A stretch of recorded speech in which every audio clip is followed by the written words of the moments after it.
sometimes people have what it takes, but they haven't recognized it yet. Just go forward. So what do you need? Welcome, ladies and gentlemen. Hello, this is David currently, and it's bigger than you think. In Italy, rise from the ashes and fly like the we're postponing, having to move it around a little bit. So we're playing around with wedding planner and everybody else, trying to figure out when we can make it work. We will make it work. Can't travel in the next couple of days, so we'll figure it out. Everything's going to be okay. It's been an interesting few days, though. I want you guys, I want to share a couple of things, and topic today came up because of kind of how I've been feeling, and oftentimes that's what I share with you guys. Those moments when you feel like you just don't have control over things, you feel down in the dumps, you get frustrated, you get upset, and stuff happens. And I spoke Tuesday, I think it was. I talked to you guys a little bit about, working with things that you can control, things that you can't. And it reminded me of, all sorts of different things. I thought back to times when I was growing up and I was in sports, and, first year I played baseball and just how awful I was, right? And I've kind of shared this before, but the first year that I played, we played in Little League. It was 18 games. All the games that I played, I was hit by more pitches than I had base hits. I had a pension that year for getting hit by pitch balls. So, I think I got hit 5 or 6 times. I only had one base hit in the very last game, the very last at bat. Surprised, I think, myself as much as the pitcher or the other team. It was like a shock that I actually got the hit. And what I did after that year, because I just felt down in the dumps, I wasn't any good. Here's this game that I love playing and things weren't working out, and why wasn't I any better? And so I spent all of the time that I could, all the time that I had control over, practicing and trying to become better.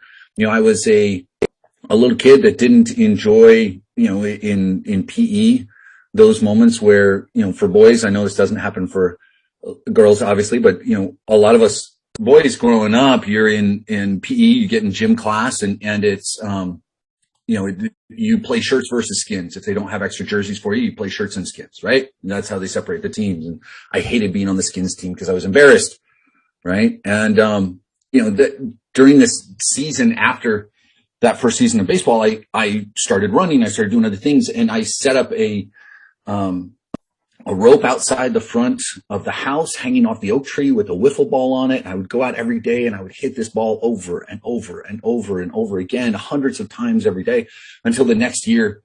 And I did this for months and months and months until my body learned how to swing a bat appropriately. And we would go up to the local baseball field, was just a couple blocks away, and I would go play with my friends. And I did everything that was within my power, everything that I could control, in order to become better at something that I enjoyed. And I did. I got better. Next year, made the All-Star team. The year after that, made the All-Star team. I did for years after that. I played travel ball. I enjoyed it thoroughly because I took some control into my hands. Same thing happened with a lot of different things in my life. I've shared the story of going to Brazil and having to learn a different language, and the only thing I could control was the time that I spent trying to learn the language so that I didn't feel completely lost. And so I did. When there's something going on in your life or something you don't agree with, how active are you in taking control and bringing discipline into that so that you have power over the situation? I was having a conversation last night and looking at Elon Musk has been in the news a lot recently. For a lot of different reasons. And, in some of that, if you look at who he is, I don't care if you love him, you hate him, whatever, he is an innovator and a disruptor. He is an entrepreneur. He is someone that doesn't listen to other people, right? Everyone has to agree with that.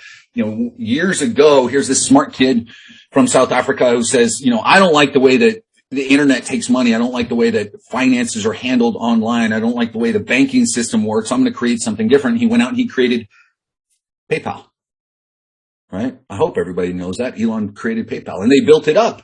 And then he sold it for about $100 million. And then he went and he said, I don't like what's going on with the environment. I don't like what's going on in the auto industry. I think there's something else that we can do. We can do this with electric cars and batteries. Let's figure out a way to do that. And everyone told him he was crazy, that hey, this company had tried it and this company had tried it. Nothing ever worked.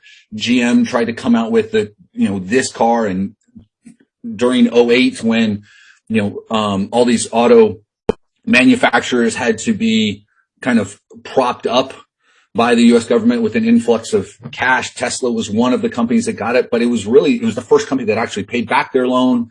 Tesla went from being kind of a joke, no one's going to believe in it, nothing's going to happen, to becoming one of the largest companies in the world, one of the most valuable companies in the world anyway. He became a disruptor in the auto industry. He did what everyone else said couldn't really be done, and he made that company profitable. He created Solar City. He created SpaceX, decided he wanted to go to space. And then other, billionaires started following him, Richard Branson and Jeff Bezos and everybody else. But really it was Elon that kind of kicked that whole thing off. And now he's doing it with Twitter. And people are frustrated. I think truthfully, if you pay attention to who this guy is, he's very much from a fiscal standpoint. I don't want to say conservative, but he's a realist, right? If you go listen to him, I was listening to a talk that he gave recently where he's saying that eventually at some point there's going to have to be some kind of universal living wage. Why? Not because everybody deserves it, but because the world's going to be in a place where a lot of regular jobs are taken over by robots. People aren't going to have the non-skilled labor jobs anymore. And so we're going to have to create something there. Universal wage is not exactly super right wing. If you pay attention, here's this guy that just wants something that isn't as, I don't want to say regulated, but he wants something that allows people to actually communicate without one ideology or another, hammering it out. And he kind of says, like, I'm going to have enemies on both sides because I just want this to come out, right? But the point with that is he sees a problem and he does everything in his power, in his control to change something. He's doing it on a much larger scale. And so when you're in a situation in your life and you've got something that is frustrating, are you trying to take control of what you can in order to make a change? Or are we just fussing and complaining and crying into the wind? I'm in a situation where there are some things that I just don't have control over right now. I'm doing everything that I can. I don't have a lot of that control. And then here I am. And damn it, I've got to do something to keep myself busy so I'm not sitting on the couch and moping and complaining and fussing and being depressed about it because I just can't do anything. And so this morning, as I was sitting there, I hadn't, and I tell you guys all the time to do it, I hadn't sat down and done affirmations in, weeks. I hadn't written out my goals and affirmations in a couple of weeks. So I pulled out my notebook and I wrote them down. And I thought about where I was, and I thought about the things that I can control, and I thought about the things that I can't currently control, and where some of those frustrations were, and trying to let some of those frustrations go, and deciding, hey, while I can't be where I want to be right now because of extenuating circumstances, while I can't go and do that, what can I control? What can I do? What can I provide? Where can I be better? Where can I bring discipline into my life? I want to take a couple of minutes. I want to kind of point out a couple of key facts. If you guys haven't read this yet, this is a book I picked up this morning talking about this. This is Discipline Equals Freedom. I know I've talked about it before. Some of you guys already have it. I know Forrest has it. I think, Rick, you've got it, or some of you guys have read it. Discipline Equals Freedom. It was written by Jocko Willink. I'm going to share a couple of slides from him. I just want to hit on a couple of things. This is Jocko Willink. He served 8 years on active duty. He was an enlisted Navy SEAL with SEAL Team 1, SEAL Team 2, and then he led SEAL Team 3 during during Spec Ops teams during the Iraq War. That's most of the time where he was. Then he completed multiple deployments all across the world, and then he served as a Navy SEAL instructor.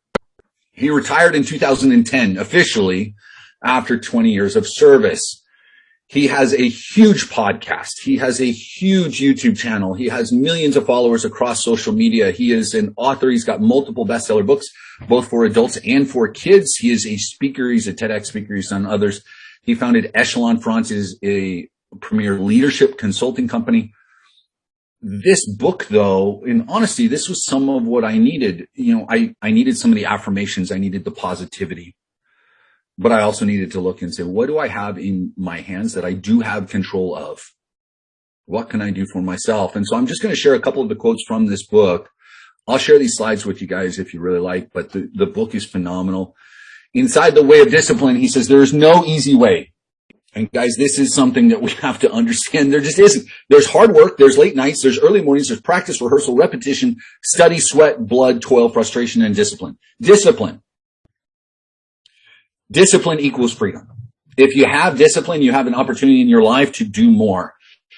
If you're just floating about your day, letting the winds of change take care of you, then you will end up wherever in the hell the world wants you and never where you desire to be. Where does discipline come from? If you don't think you're disciplined, it's because you haven't decided to be disciplined yet. And today's the day you get to make a decision. So, overcoming procrastination. And I want to say this to all of you as well as myself. Guys, you've got projects that need finishing. Stop thinking about it. Stop dreaming about it. Stop researching every damn aspect. Just start doing it. Take the first step. Make it happen. Get after it. Just go. Next, the person you can control, the only person you can control is you. So focus on making yourself what you want to be. Faster, stronger, smarter, more humble, less ego. I can't control certain situations. I can't control that test. I can't control this. I can't control that. I've got, other things coming up that I don't have control over, but I do have control over myself. And in that regard, I can do and be better each and every day. And I owe it not just to myself, but others in my life or others that orbit around my life to do exactly that, to control myself. You have to decide that you are going to be in control, that you're going to do what you want to do. Weakness doesn't get a vote. Laziness doesn't get a vote. All of those other people in your life don't get a vote. Sadness doesn't get a vote. Frustration, negativity, they don't get a vote, ladies and gentlemen. You've got to decide that you're going to be disciplined enough to live your life. Now, I'm going to share a video in the Skype channel in a minute. The gentleman that says, that gives this speech does it much more passionately than I do. But real quick, I'm going to ask a number of times throughout the speech, I'm going to say, who am I? And I don't need you guys off the speaker to say this off of mute, but I'd like you to say it out loud in your home, in your office, in your car, wherever you are. When I say, who am I? You are going to say, I am a champion. Does everybody have that? Everybody understands that, yes? Okay, so I'm going to read this along. I'll provide this link here. And so if you guys can see this, that's great. You can kind of read along with me. This is delivered by Coach Flowers. He is a coach with Leland High School. This is a JV football team, a junior varsity coach. And this is the speech that he gave them. So every time I say, who am I? You are going to say, I am a champion. Right? Okay. So, ladies and gentlemen, I will conquer what has never been conquered. Defeat will not be in my creed. I will believe where all those before me have doubted. I will always endeavor to uphold the prestige, honor, and respect of my team. I have trained my mind, and now my body will follow. Who am I? I am a champion. I will acknowledge the fact that I am an elite warrior who arrived at the cutting edge of battle by any means necessary. I accept the fact that my team expects me to move further, faster, and fight harder than our opponents. Never shall I fail, my brothers. I will always keep myself mentally alert, physically strong, and morally straight. I will shoulder more than my fair share of the task, whatever it may be, 100% and more, because I have surrendered me for we. Who am I? I am a champion.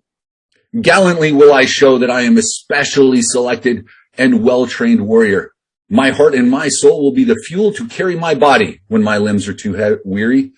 Although I may falter, I will never lose focus. As long as there is hope in my mind and heart is still beating, I will never give in to the evil that is weakness, and I will fight that evil with my dying breath. Who am I? I am a champion. Energetically will I meet my enemies. Many will challenge me, but none will stop me from my goal. I am not the strongest. I am not the fastest. I'm good because I have found something worth fighting for, and I will fight with all my might. Surrender is not a champion's word. I will never leave a brother to fall at the hands of an enemy, and under no circumstances will I surrender, for my ears are deaf to the word can't. Who am I? I am a champion. Readily will I display the discipline and strength required to fight on to my objective, and I will complete my mission. I will rise when I have fallen to rip the heart from my enemy and leave it beating on the ground. My enemy will both fear and respect me. If he does not, I will make him respect me with all that I have to give. Who am I? I am a champion. History will remember my name, but he does not have to be kind, for I have denied his criticisms and put in my own praise. Nobody will define me, and nobody will tell me what I can't achieve. None will say that I haven't given all that I have to give, and none will take my glory. For those who have stood by me, I will fight for, and for those who have deserted me, I will crush. Who am I? I am a champion. Ladies and gentlemen, the enemy that you face oftentimes is simply someone in your head, something that you have created or something that you have allowed to be created throughout the course of your lifetime. Now is the time to decide that you are a champion, that the discipline that you can and will create, if it is not yet there, it begins today. Today is the day you decide to take control of your life, of all of those things that you can control, and to allow those things that are outside of your control to not affect you to the same level. To move forward, to lift others, to not listen to the naysayers, to be the guiding example that you need, because today and forever, you are a champion. So, ladies and gentlemen, go out, control yourself a little bit, earn some discipline, enact that discipline, and be the best version of yourself. I'll share the speech. The way the coach delivered it is awesome. I loved it.